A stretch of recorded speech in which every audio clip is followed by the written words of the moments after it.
Today we're going to be going over this 4K dash cam. This dash cam has been sent to me free of charge for this review, so I can go over the different features with you to hopefully help you decide if this is the dash cam for your vehicle. So the first thing I want to show you is the installation process of the dash cam and the rear camera as well. However, this is not going to be a permanent installation because this is going to be re-gifted, so I am just going to explain the process to you so you have a better idea of how you are going to install it in your vehicle. So we're going to start out with the front dash camera. There are two different mounts that you can choose from to place it on your windshield. You can either use this one, so you would just stick it up on your windshield and then you are able to adjust it, or you can use this one, and they're both going to go on the same way, so it's really up to you which mount you want to use. But the way you're going to place that on is just put it in this little slot right here and it will snap into place. The next thing that they provide you with for the installation are these little pads right here. So what you would do with this is you would place it on the windshield and then you would stick your camera over top of it, and that's going to be the same for the front and the back camera. The power cable to the camera is a Type-C cable that plugs into your cigarette lighter. So you would plug it in there and then you just simply plug it into the top of the camera. Now, as you see, this cord is very, very long, and if you don't do anything with it, it can get in the way, can get tangled, and just be a mess. So they have provided you with a couple different tools for that. They give you this trim tool so you can push the excess wiring up behind the trim, and then they also provide you with a good amount of these little clips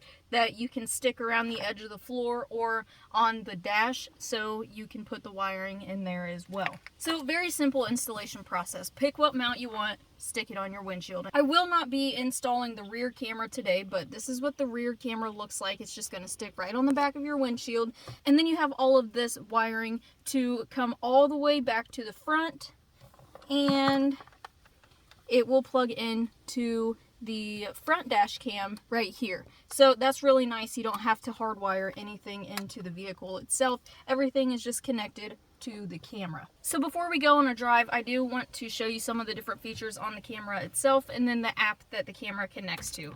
So whenever you power your vehicle on, it's automatically going to power the camera on. And then as soon as it turns on, it's automatically going to start recording. So depending on what you are seeing down here will determine how these buttons are going to work. So if we click on this M right down here at the bottom, it's going to turn on the emergency recording, and we can press that again and the emergency recording will stop.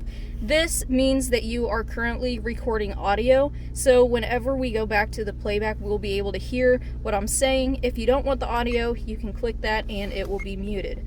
This right here is going to snap a picture, and then this pause button is going to stop the recording, but it's also going to pull up more settings down here. So if we click the M, it's going to pull us into all of the different settings that are available on the camera. So the resolution, loop recording, HDR, time lapse, and just some other settings that you can have on or off depending on how you want the camera to work. One thing you do need to make sure you do is format the SD card. There is already a pre-installed 64 gigabyte SD card for you, but like I said, you do just need to format it so it works properly.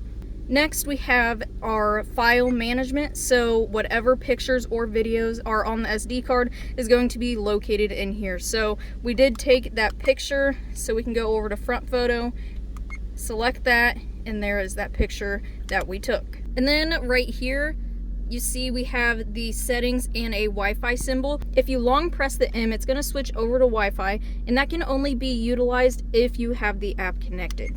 So if you do choose to connect to the app, you can find that app by scanning the provided QR code, or you can look up the app name in your App Store or your Play Store.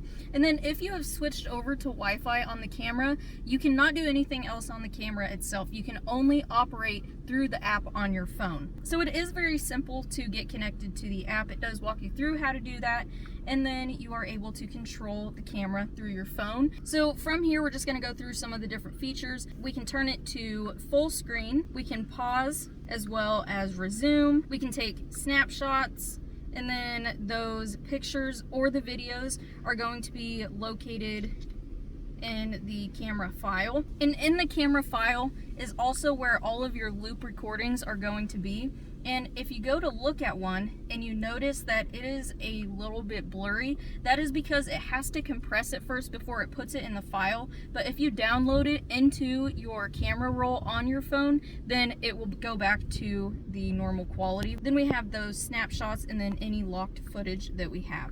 Then over here we can go into the camera settings, and like I said, just some more features and settings that you can customize depending on how you want your camera to work. So with all that being said, we're going to go ahead and go on a short drive to show you the quality of the camera, and then we're going to look at the playback to see what everything is looking like.